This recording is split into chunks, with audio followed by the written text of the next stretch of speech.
तो ये जो अभी हम लोग पढ़ रहे हैं, हम लोगों ने अभी वो वेक्टर मॉडल पढ़ा, ठीक है। वेक्टर मॉडल में हम लोगों ने क्या पढ़ा, कुछ नए क्वांटम नंबर्स आए। ये जो क्वांटम नंबर्स है, तुम समझ लो इसको अभी से, ये जो नए क्वांटम नंबर्स आए ये सिर्फ नंबर नहीं है, they all show some kind of physical effect. जो तुम्हारा स्पेस क्वांटाइज जो वेक्टर मॉडल है, दो चीजों पर बेस्ड है, एक है स्पेस क्वांटाइजेशन, एक है स्पिन। स्पेस क्वांटाइजेशन का मतलब होता है जो एंगुलर मोमेंटम जैसे क्वांटिटीज होते हैं, they are quantised not only in magnitude but also in direction या आल्सो इन ओरिएंटेशन। तो जो तुम्हारे ऑर्बिट्स होते हैं they are in particular orientation. L की अगर हम बात करें, जो ऑर्बिटल एंगुलर मोमेंटम होता है, ये ऑर्बिटल एंगुलर मोमेंटम, इसके कुछ वैल्यूज होते हैं स्टार्टिंग फ्रॉम 1, और तुम लोग जो है ये सब शेल्स डिफाइन करते हो, S P D F, they are different orientations और डिफरेंट डिस्ट्रीब्यूशंस, इसको हम लोग कहते हैं। हम लोगों ने देखा कि जो है यहाँ पर मेनली जो है ये सारे जो ये जो नया मॉडल है, it was due to some new experiments and their observations. Experiments mainly क्या थे, मेनली जो एक्सपेरिमेंट्स थे ये थे the spectra in the presence of electric and magnetic field.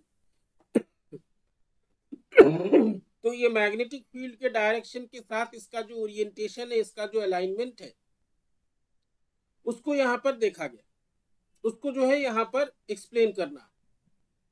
इसमें एक नया क्वांटम नंबर जुड़ गया, स्पिन। स्पिन जो है this is another kind of motion, हालांकि ये क्लासिकल स्पिन जैसा नहीं है। तो ये स्पिन की कहानी कहां से शुरुआत होती है इसकी, एक एक्सपेरिमेंट किया गया था, अभी हम तुमको और डायग्राम्स देंगे, दैट इज द स्टर्न गर्लैक एक्सपेरिमेंट। इस एक्सपेरिमेंट में जो है स्टर्न और गर्लैक ने इन द 1922 इन्होंने जो सिल्वर एटम्स है, सिल्वर को एक ओवन में वेपराइज करके उसके एटम्स को पास कराया through a non uniform magnetic field. ध्यान देना यहाँ पे magnetic field non uniform. Uniform magnetic field में क्या होता है, चार्ज पार्टिकल के साथ,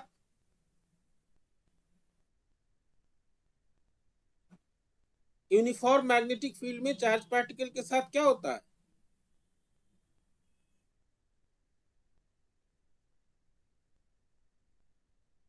अरे 12 में पढ़े हो कि नहीं मैग्नेटिक फील्ड?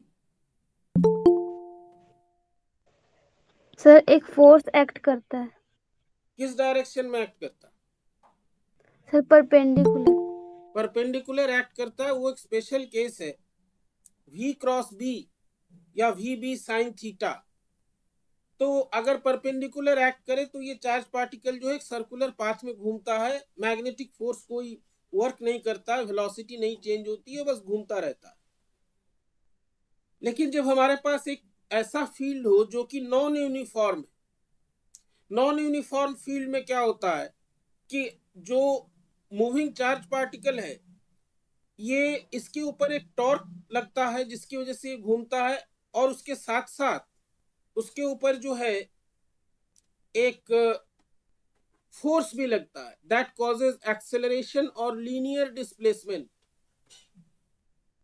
एक्सेलरेशन या लीनियर डिस्प्लेसमेंट भी होता है उसमें, नॉन यूनिफॉर्म फील्ड में। नॉन यूनिफॉर्म का मतलब है ये जो मैग्नेटिक फील्ड है ये स्पेस में किसी डायरेक्शन में ज्यादा है, किसी डायरेक्शन में कम है, इसी को नॉन यूनिफॉर्म फील्ड बोलते हैं। ये नॉन यूनिफॉर्म फील्ड बनाने के लिए करते क्या है, बेसिकली जो अरेंजमेंट करते हैं, जो मैग्नेट के पोल्स होते हैं उनको एक अलग तरीके से डिजाइन किया जाता है। अलग तरीके से डिजाइन करने का मतलब ये है कि एक पोल जो है काफी शार्प होता है और एक पोल जो है वो कनकेव या जो ऑर्डिनरी जैसा दिखता है पोल, उस प्रकार का होता है। ये पोल्स कुछ इस प्रकार के होते हैं, हम यहाँ पे डायग्राम दे रहे हैं। सर आज तो आप क्लास डिले कर दिए थे ना? डिले कर दिए थे, फिर हमको लगा कि अगर तुम लोग खाली हो तो पूछे क्योंकि हम देखे कि और कोई हमने पूछा लोगों से कि अभी कोई क्लास है, तो देखे कि किसी का कोई जवाब नहीं है। हमने टाइम टेबल भी देखा, जो तुम्हारे लेना चाहिए जिनको क्लास, उनसे बात भी किया तो उन्होंने फोन ही नहीं उठाया। फिर हमने तुम लोगों से दोबारा पूछा कि भैया अभी कोई क्लास खाली है, तो तुम लोगों में से कई लोग जो है ज्वाइन हो गए, तो हम भी ज्वाइन हो गए। तुम्हारा कोई क्लास है क्या अभी? सर क्लास नहीं है, बट आप अगर पहले बता देते 8 बजे तो हम लोग टाइम नहीं, से ज्वाइन 8 हो बजे जाते। जो है कुछ परिस्थिति गड़बड़ थी, हमको लग रहा है ये वाला हमको भी हुआ है या होने वाला है। अब सर अभी देखे तो फिर ज्वाइन हो गए। हमको लग रहा है ये वाला जो नया कुछ आ रहा है ये हमको हुआ है। तो ओमिक्रॉन। हम्म। बाप रे। तो जल्दी जल्दी सोचे कोर्स तुम लोगों का आगे बढ़ा दे, पता नहीं क्या क्या हो, फिर गाली दोगे कि हमको पढ़ाया भी नहीं, निपट लिए। अरे नहीं सर, ऐसा मत सोचिए सर, हम आपकी फिक्र करते हैं। नहीं, वो तो सर है, हम देखते। अभी तक सर क्या पढ़ा है आज? अभी शुरू किए। ओके। तुम लोगों को इसका जो इंट्रोडक्टरी लेक्चर था, ये लेक्चर हमने जो है कल दिया था तुमको उसमें, और बोला था पढ़ने के लिए। तो इस तरह के जो लेक्चर्स दिए जाए, इसको ध्यान देना और एक बार अपने समय के हिसाब से पढ़ लेना, क्योंकि एक्स्ट्रा क्लास में जो है थोड़ा सा इधर उधर हो जाता है, टाइमिंग की प्रॉब्लम हो जाती है। तो अपने खाली समय में तुम जब भी मन हो जो है उसको देख सकते हो, कोई ऐसा नहीं कि अभी ज्वाइन होना है ऐसा। हाँ, तो ये जो नॉन यूनिफॉर्म मैग्नेटिक फील्ड बनाया जाता है, 1 मिनट में, हाँ, नॉन यूनिफॉर्म मैग्नेटिक फील्ड जो बनाया जाता है, ये कुछ ऐसे बनाया जाता है कि ये जो पोल पीसेस होते हैं, एक पोल पीस शार्प होता है, एक जो है कनकेव टाइप का होता है। इससे होता क्या है कि जो तुम्हारा मैग्नेटिक फील्ड है, ये एक डायरेक्शन में बहुत स्ट्रांग होता है, बाकी डायरेक्शन में उतना स्ट्रांग नहीं होता है। ठीक है, this is how the non uniform magnetic field is produced. अब जो है इस एक्सपेरिमेंट में हम ये नोट्स भी तुमको दे देंगे अभी, और वहां पर भी है। तो इस नॉन यूनिफॉर्म मैग्नेटिक फील्ड की खास बात क्या है, इसमें कोई भी पार्टिकल, चार्ज पार्टिकल अगर मूव करता है तो उसके ऊपर एक टॉर्क तो लगता ही है, और एक फोर्स भी लगता है जो कि प्रोपोर्शनल होता है V क्रॉस B के। ठीक है, और ये जो V क्रॉस B के प्रोपोर्शनल फोर्स लगता है, that force causes a linear acceleration. ये एक लीनियर एक्सेलरेशन इसमें प्रोड्यूस करता है, माने ये घूमता तो है ही, एक डायरेक्शन में मूव करने लगता है चार्ज पार्टिकल। किस डायरेक्शन में मूव करता है? तो उस डायरेक्शन में मूव करता है जहां पर मैग्नेटिक फील्ड का स्ट्रेंथ ज्यादा है।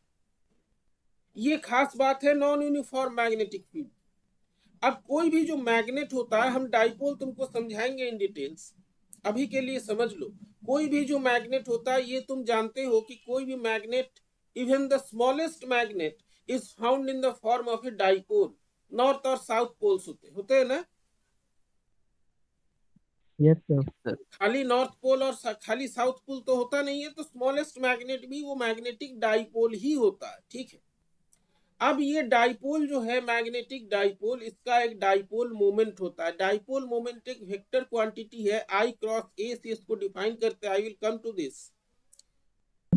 अब इस नॉन यूनिफॉर्म मैग्नेटिक फील्ड में, क्योंकि ये मैग्नेटिक फील्ड स्पेस के साथ वेरी कर रहा है, स्पेस में हर जगह सेम नहीं है। The magnetic field is such कि इस चार्ज पार्टिकल पे एक फोर्स लगता है। ये फोर्स डिफरेंट डायरेक्शंस में डिफरेंट होता है। कहीं मैग्नेटिक फील्ड जहां ज्यादा है वहां ज्यादा है, जहां कम है वहां कम। तो इस फोर्स को हम कैसे डिफाइन करते हैं, लिखते कैसे हैं? तो ये एक एवरेज फोर्स होता है। यहाँ पे जो तुमको स्क्रीन पे दिख रहा है, F Z bar. F Z bar का मतलब है average. This is equal to del B by del Z, माने magnetic field variation with space. Z माने स्पेस, डायरेक्शन। जेड माने कन्वेंशन है, जेड डायरेक्शन लेते हैं।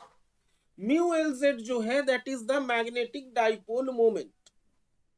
ठीक है, और इसके ऊपर ये फोर्स लगता है। तो ये जो तुम्हारा अरेंजमेंट है, इसका हम क्रॉस सेक्शन भी यहाँ पे दे देते हैं। जो मैग्नेटिक तुम्हारा जो एक्सपेरिमेंटल सेटअप का जो डायग्राम होता है, कुछ इस प्रकार से होता है। ये मैग्नेटिक फील्ड का सेटअप, जो एक्सपेरिमेंट का सेटअप है वो कुछ इस प्रकार का। इसमें क्या हो रहा है कि ओवन से जो है सिल्वर के वेपर्स निकल रहे हैं, S1 S2, ये दो स्लिट से कोलिमेटर लगा होता है to produce a parallel beam, और ये मैग्नेट के बीच में से पास होता है, दोनों पोल्स के बीच में से। और इन दोनों पोल्स के बीच में जो मैग्नेटिक फील्ड होता है, that magnetic field is non uniform in nature. Magnetic field से जब ये आयंस बोल दी, एटम्स निकलते हैं, ये एक प्लेट से टकराते हैं और वहां पे एक पैटर्न बनता है। ठीक है, अब हम लोग देखेंगे इसी पैटर्न को कैसे एक्सप्लेन किया जाता है और कहां से स्पिन का कंसेप्ट आता है। यहां तक समझ में आया? Yes sir. सर एक पिछली क्लास से डाउट है क्या? सर, जो आप स्पिन क्वांटम नंबर बताए थे +-1/2, तो वो 1/2 ही क्यों सर? उसको 3/2 भी बोल सकते हैं। 3/2 भी बोल सकते हैं, मतलब चाहे अगर तो 1/2 ही क्यों? हाँ ये एक प्रश्न है। इसको हम 1/2 ही क्यों बोले?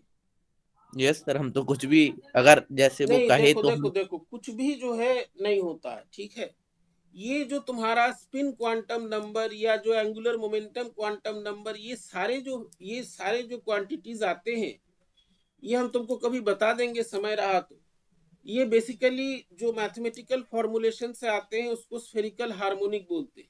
ठीक है, और वहां से कैलकुलेशन होता है, लीजेंड्रे पॉलिनोमियल्स का यूज करते हैं, और वहां से कैलकुलेशन करने पर ये वैल्यूज आते हैं। तो 1/2 जो वैल्यू लिया गया है, ये ऐसा नहीं है कि इट इज जो है वो एकदम आर्बिट्ररीली कुछ भी चूज कर लिए तो हमें वैल्यू रख दिया, ऐसा बिल्कुल नहीं है।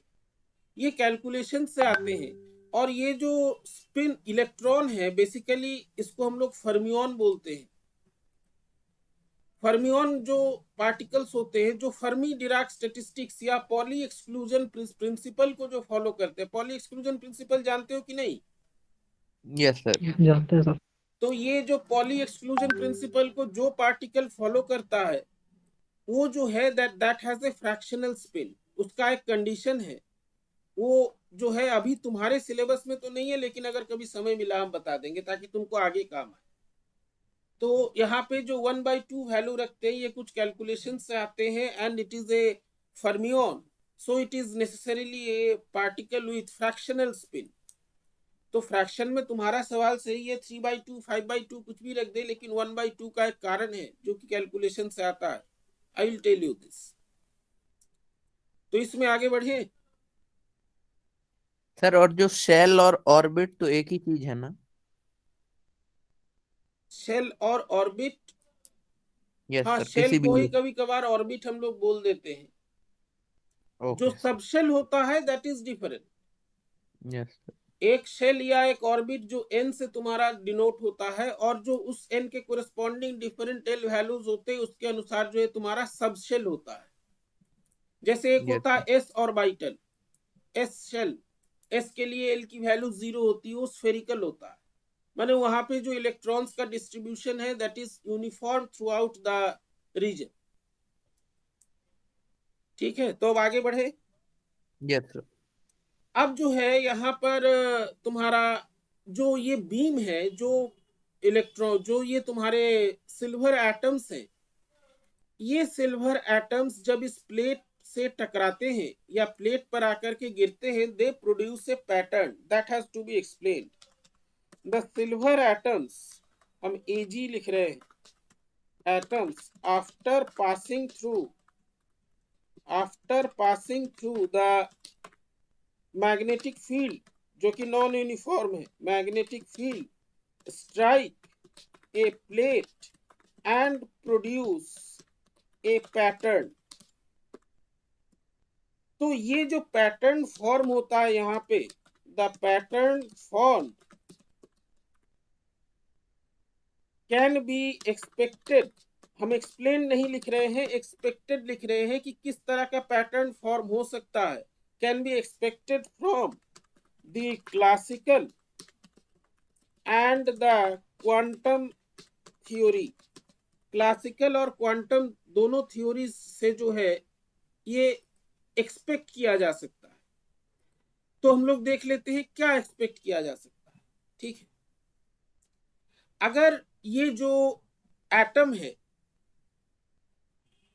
इसका जो ऑर्बिटल मोमेंट है, orbital angular moment orbital magnetic moment जो हम लोग पढ़े, जो कि ऑर्बिट में घूमने के कारण होता है, क्लासिकल फिजिक्स के अनुसार इसका मैग्नीट्यूड, ये जो ऑर्बिटल मैग्नेटिक मोमेंट है mu L Z, classical physics के अनुसार ये जो है ये कोई भी वैल्यू ले सकता है। ठीक है, क्यों ले सकता है? क्योंकि क्लासिकल फिजिक्स में ऐसा कोई रिस्ट्रिक्शन नहीं है कि ये जेड एक्सिस या मैग्नेटिक फील्ड एक्सिस के रेस्पेक्ट में कुछ पर्टिकुलर ओरिएंटेशन ही लेगा। वो कह रहा है कोई भी ओरिएंटेशन ये ले सकता है। तो इसका जो मैग्नेटिक डाइपोल मोमेंट है, ऑर्बिटल एंगुलर मोमेंटम है, it can take any orientation. ठीक है, ये क्लासिकल फिजिक्स कह रहा है। क्वांटम मैकेनिकल जो अभी हम लोग वेक्टर मॉडल पढ़े with all the quantum conditions, इसका प्रेडिक्शन कुछ और है। तो इसमें जो क्लासिकल फिजिक्स है, classical physics states that the orbital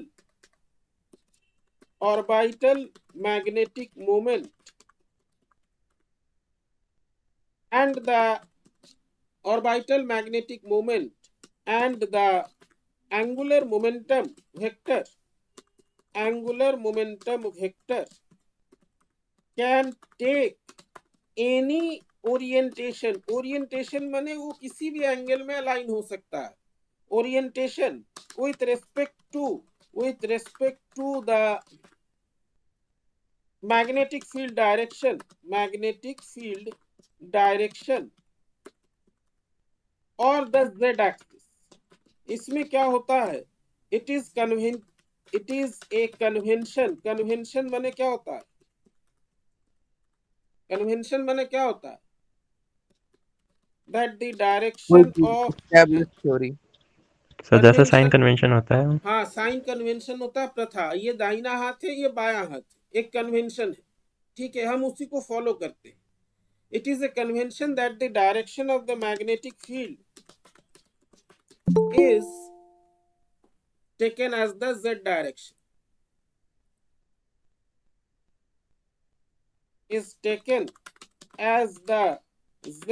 direction, Z direction जो है मैग्नेटिक फील्ड का डायरेक्शन होता है। ये दिस इज ए ये कन्वेंशन। ठीक है, क्लासिकल फिजिक्स कहता है कि ये कोई भी ओरिएंटेशन ले सकता है। ये एटम जो है इसका कोई भी ओरिएंटेशन हो सकता है। तो orbital angular momentum, magnetic dipole moment, ये किसी भी तरीके से अलाइन हो सकते हैं। ये क्लासिकल फिजिक्स का prediction. The orbital angular momentum and the dipole moment can take any orientation with respect to the magnetic field according to classical physics. ठीक है, लेकिन अभी हम लोग वेक्टर मॉडल पढ़ चुके हैं, vector model of atom, Bohr model of atom, ये सारी चीजें जो है दे present the quantum results. Quantum माने जहां भी अभी बेसिकली ये समझ लो, क्वांटम माने जहां भी h बार आ गया। ठीक है, जहां भी क्वांटाइजेशन प्रिंसिपल्स आ गए। क्लासिकल फिजिक्स में ऐसा कोई क्वांटाइजेशन प्रिंसिपल नहीं बता रहा। जहां भी क्वांटाइजेशन या डेफिनिटनेस आ गया वो क्वांटम प्रिंसिपल हो। The vector model of atom whose results are obtained from quantum mechanics predict that the orientations of the orbital angular momentum and the magnetic moment can take only some specific orientations जो हम लोग अभी देख चुके हैं इससे पहले वाले लेक्चर में, जो एल के वैल्यूज है उसके लिए ml के पॉसिबल वैल्यूज होते हैं, तो 2l+1 ओरिएंटेशन ही संभव है, उसके बाहर संभव नहीं है। can take only some specific orientations according to the values of ml के वैल्यूज के अनुसार जो है ये कुछ स्पेसिफिक ओरिएंटेशन से जो पॉसिबल है और कोई ओरिएंटेशन पॉसिबल नहीं, ठीक है। तो अब ये जो क्लासिकल मैकेनिक्स है, क्वांटम मैकेनिकल ट्रीटमेंट है या वेक्टर मॉडल है, ये कह रहा है कि जो मैग्नेटिक डाइपोल मोमेंट है म्यू एल जेड, इसके जो वैल्यूज हो सकते हैं they are quantized values. Quantized values माने ये कुछ ही वो वैल्यूज हो सकते हैं अकॉर्डिंग टू ml, सारे वैल्यूज पॉसिबल नहीं है। ये डिस्क्रीटनेस या डेफिनिटनेस जहां भी आता है उसको हम लोग कहते हैं quantum result. According to the quantum result, the magnetic dipole moment can take only some values, some discrete or quantized values। तो ये discrete और quantized values क्या होंगे? They are proportional to ml, ठीक है। यहाँ पे जो है, यहाँ पे क्वांटिटी GL है, हम लोग देखेंगे ये क्या है। तो ये म्यू एल जेड जो है it can take only certain quantized values and they are proportional to ml। Proportionality हटाने के लिए यहाँ पे दो कांस्टेंट्स रखे गए, हम लोग कांस्टेंट्स क्या है इसको समझेंगे। ml क्या है? ml हम लोग देख चुके हैं, for a given value of l ml can take 2l+1 values. For a given value of L, there are 2l+1 values possible, और ये सभी वैल्यूज जो है ये ओरिएंटेशन को बताते हैं, ठीक है। यहां तक कोई दिक्कत? No sir ml magnetic quantum number है ना?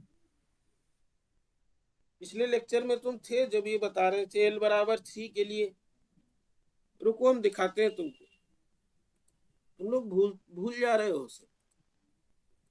ये जो बताया था ये याद है? यस सर, थे हम इस दिन। याद आया कुछ? यस सर, हम ही तो पूछे थे कि मैग्नेटिक क्वांटम नंबर और वो ओरिएंटेशन वाला डाउट। हाँ, तो ये वही ml है। ओके, तो ये दो रिजल्ट, ये अब थ्योरी की बात हो गई। क्लासिकल फिजिक्स क्या बता रहा है, क्वांटम फिजिक्स क्या बता रहा है। भैया हम जब एक्सपेरिमेंट कर रहे हैं, पहले तो हम ऑब्जर्वेशन देखेंगे। कोई भी एक्सपेरिमेंट करके हम पहले ऑब्जर्वेशन देखेंगे कि हमको मिल क्या रहा। तो जो क्लासिकल प्रेडिक्शन है उसके अनुसार जो है, जब ये बीम मैग्नेटिक फील्ड से होकर के निकलेगा, क्योंकि सभी ओरिएंटेशंस पॉसिबल है, नॉन यूनिफॉर्म जो मैग्नेटिक फील्ड है उसमें ये एटम्स का जो मैग्नेटिक मोमेंट है वो सभी ओरिएंटेशंस में हो रहा है। क्लासिकल फिजिक्स के अनुसार प्लेट पे हमको क्या दिखेगा? प्लेट पे हमको एक कंटिन्यूअस बैंड दिखेगा। बैंड माने होता है एक स्ट्रिप जैसा दिखेगा, एक जैसे तुम लोग अगर हम दिखा रहे ड्रॉ करके, बैंड माने हमको क्या दिखेगा? एक सेकंड, क्लोजली स्पेस सरफेसेस। हाँ, रुक जाओ, कुछ ऐसा दिखेगा, ठीक है। ये जो है ये हमको दिखेगा क्लासिकल फिजिक्स का जो थ्योरी है उसके अनुसार। तो according to the classical prediction, the atoms when pass through the non-uniform magnetic field,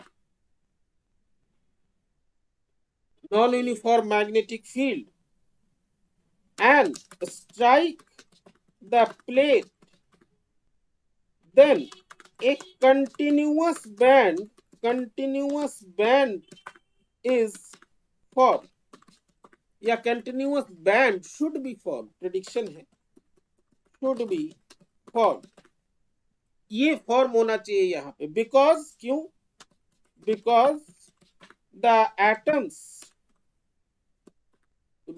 the magnetic moment of the atoms, एक मिनट रुक जाओ भाई, magnetic moments of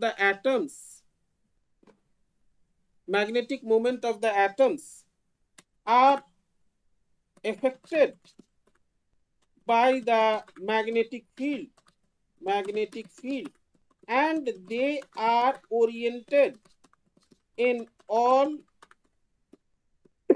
possible directions. इसमें कोई ये नहीं कह रहा है कि इस डायरेक्शन में होना चाहिए, इस डायरेक्शन में नहीं होना चाहिए, ये कह रहा है सभी ओरिएंटेशन हो सकते हैं। तो क्लासिकल मैकेनिक्स या क्लासिकल रिजल्ट के अनुसार हमारा बैंड, अभी हमने जो तुमको फोटो दिया है, इस प्रकार का होना चाहिए, या यहाँ पर तुमको टेक्स्ट बुक में जो मिलेगा कुछ इस प्रकार का होना चाहिए। ये क्लासिकल प्रेडिक्शन, क्लासिकली कह रहा है हमको पैटर्न जो प्लेट पे दिखेगा, जो हमारा फोटोग्राफिक प्लेट है उसके ऊपर जो दिखेगा इस तरह का होगा। This is the pattern that is observed, that should be observed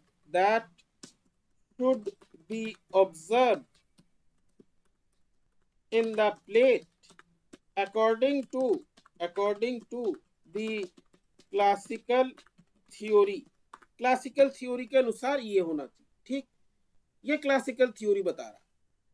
लेकिन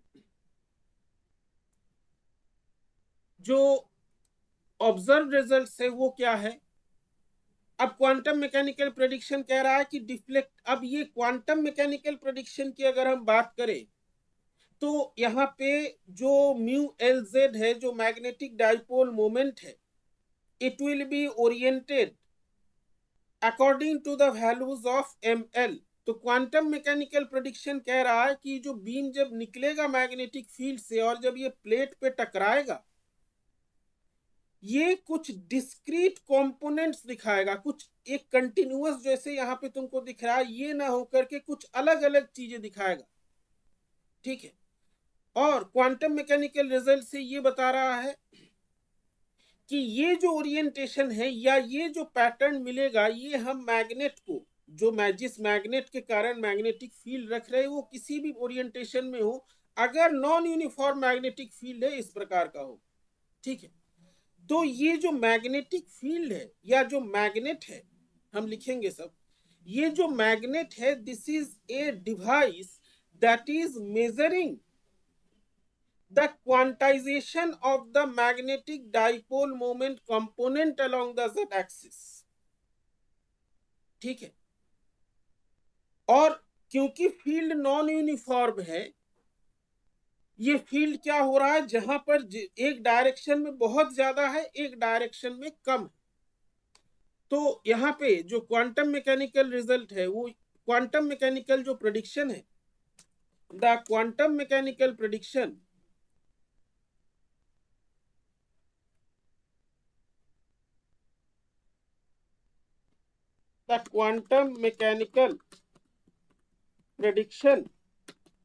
suggests that the pattern observed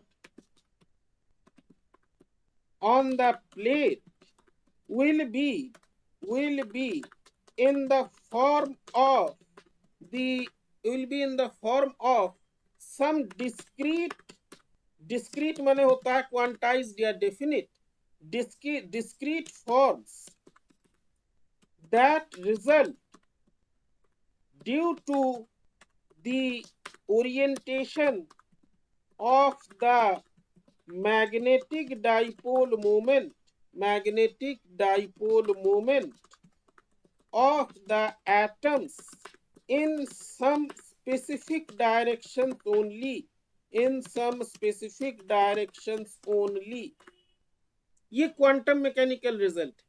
यहाँ पे हमारा जो मैग्नेट है, ये मैग्नेट एक नॉन यूनिफॉर्म फील्ड बना रहा है, ठीक है, फिर से बता रहे हैं, लिखेंगे, रुक जाओ। तो ये मैग्नेट जो है ये एक मेजरिंग डिवाइस है जो मेजर कर रहा है या जो स्टडी कर रहा है the quantization of the magnetic dipole moment component along the direction of magnetic field। और डायरेक्शन ऑफ मैग्नेटिक फील्ड कुछ ऐसा है, ये एक पर्टिकुलर डायरेक्शन में बहुत ज्यादा है क्योंकि नॉन यूनिफॉर्म, ठीक है। The magnet serves to measure the magnetic dipole moment component along the direction of non-uniform field। Non uniform field के डायरेक्शन में ये मेजर कर रहा है मैग्नेटिक मोमेंट के ओरिएंटेशन, ठीक है।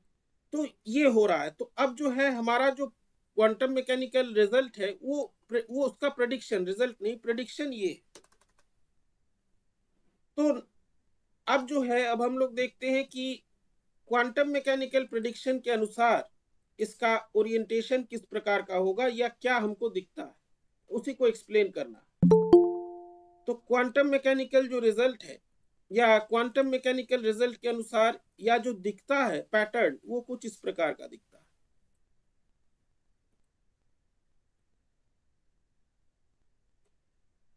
The pattern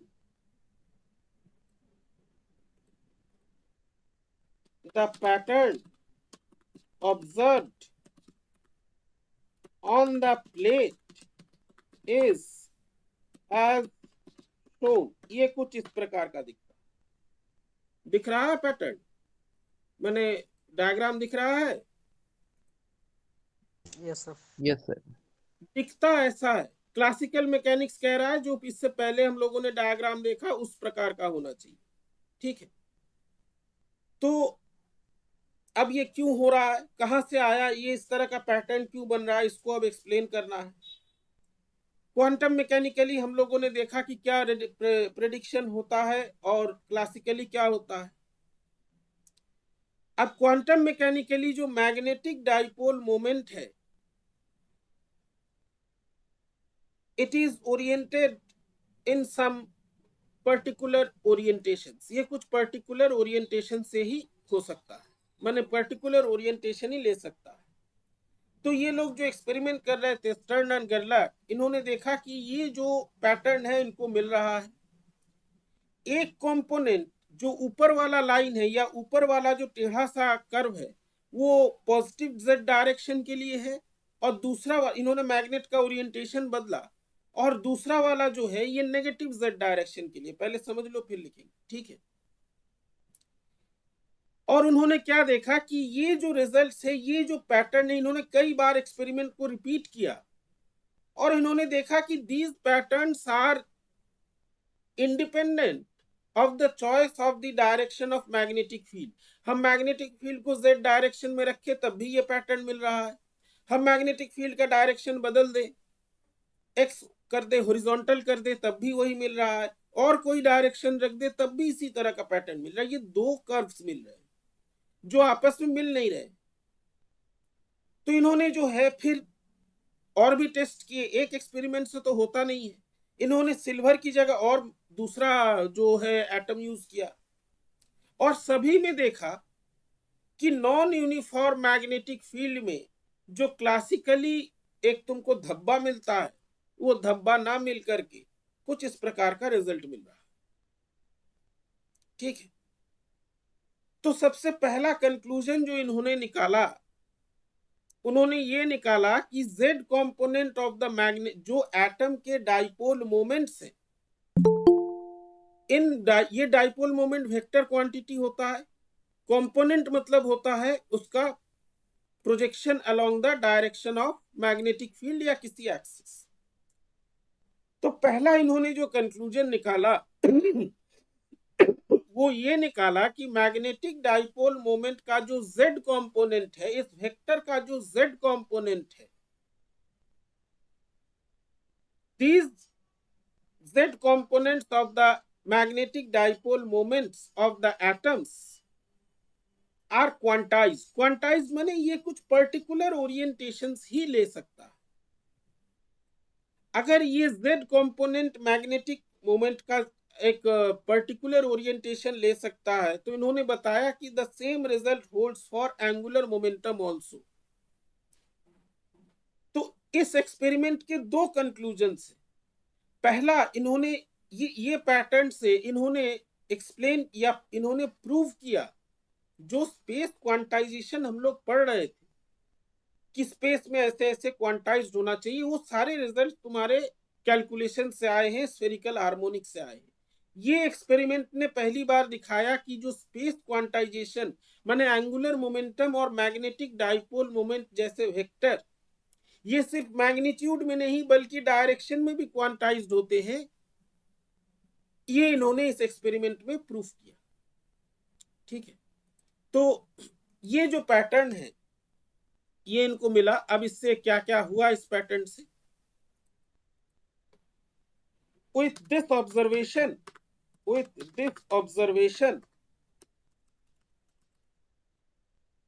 the Stern and Gerlach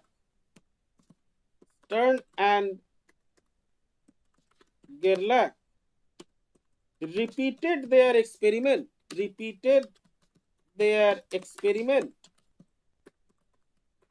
with magnetic field along different directions in addition to the Z direction. For all the directions they observed the same pattern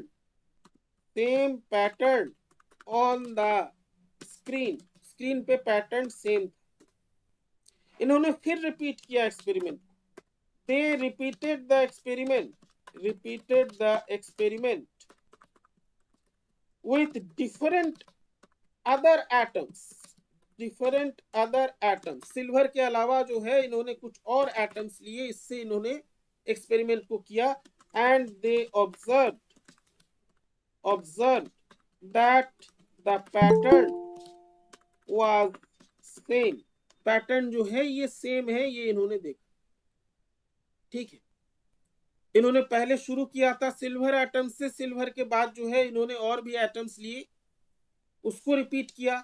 magnetic field का orientation बदल के देखा। सभी में जो है हर एक एक्सपेरिमेंट में the same pattern was observe. जब कोई नया एक्सपेरिमेंट होता है, एक ही एक्सपेरिमेंट के बाद एक ही एक्सपेरिमेंट के रिजल्ट को जो है कंक्लूजन नहीं मानते, हमको इस एक्सपेरिमेंट को रिपीट करना होता है, कई बार कई परिस्थितियों में रिपीट करना होता है। अगर रिजल्ट सेम आते हैं तो हमारा जो है तब हम कंक्लूजन निकालते हैं। यही एरर एनालिसिस का ये एक पार्ट है। One observation one experiment is not sufficient. हमको कई सारे उसी एक्सपेरिमेंट को कई बार रिपीट करना हो, तो इन्होंने भी यही किया। हालांकि इनका काम जो है बहुत हेडेक वाला काम था। ये एक्सपेरिमेंट का तुमको डायग्राम दे दिया गया, इतना सिंपल नहीं होता एक्सपेरिमेंट। इसका जो सेटअप है हम तुमको दिखा दे। ये किसी यूनिवर्सिटी में लैब में रहता है ये experiment as a part of lab work, यहाँ नहीं, ये अलग बात। ये जो है इनका सेटअप, ये तो छोटा सा बहुत कॉम्पैक्ट सेटअप है, लेकिन 1922 में इतना कॉम्पैक्ट सेटअप मौजूद नहीं था, बहुत भारी भरकम एक्सपेरिमेंट होता था। तो इन्होंने जो है इसको रिपीट किया और सेम रिजल्ट पाया। After this they came to the conclusion that the orbital angular momentum, क्योंकि ml जो है वो angular momentum से ही आता है, orbital angular momentum vector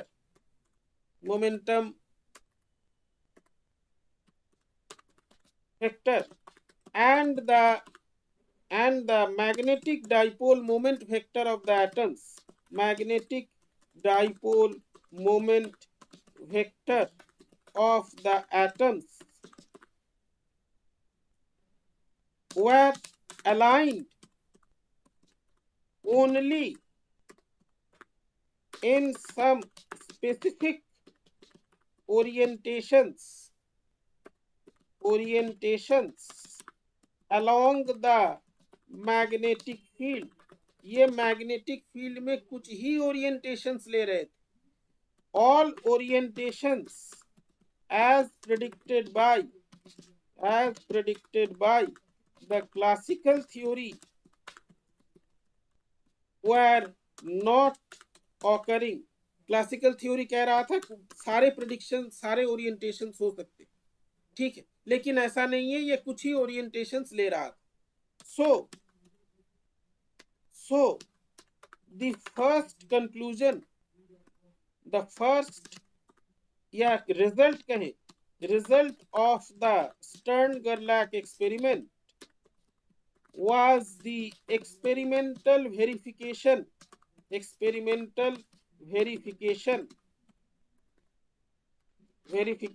of the space quantization. Space quantization का एक्सपेरिमेंटल वेरिफिकेशन जो है स्टर्न गर्लैक एक्सपेरिमेंट का पहला रिजल्ट. समझ में आया यहां तक? Yes sir. क्यों ये हम इसलिए बता रहे हैं, अभी हम आगे भी बताएंगे, क्योंकि कई बार होता है लड़कों से पूछने पर वो इसी रिजल्ट को बता देते हैं यहीं से स्पिन आया, लेकिन ऐसा नहीं है. जो स्टर्न गर्लैक एक्सपेरिमेंट का जो ऑब्जर्वेशन है ये इसके दो पार्ट्स है. पहला है it is the experimental verification of space quantization. ये स्पेस क्वांटाइजेशन का एक्सपेरिमेंटल वेरिफिकेशन है. This is the first part. ये पार्ट इन्होंने कैसे दिखाया? ये दिखाया कि कई बार एक्सपेरिमेंट को डिफरेंट कंडीशन में रिपीट किया, रिपीट करने पे एक ही पैटर्न आया, तो इन्होंने बताया कि जो मैग्नेटिक डाइपोल मोमेंट है और जो ऑर्बिटल एंगुलर मोमेंटम है ये किसी भी डायरेक्शन में ओरिएंट नहीं होते हैं with respect to magnetic field. They are oriented only in some specific directions and this is the proof of space quantization. तो हम लोग वेक्टर मॉडल में ये पढ़ लेते हैं कि इसके दो पार्ट्स होते हैं, space quantization and spin angular momentum.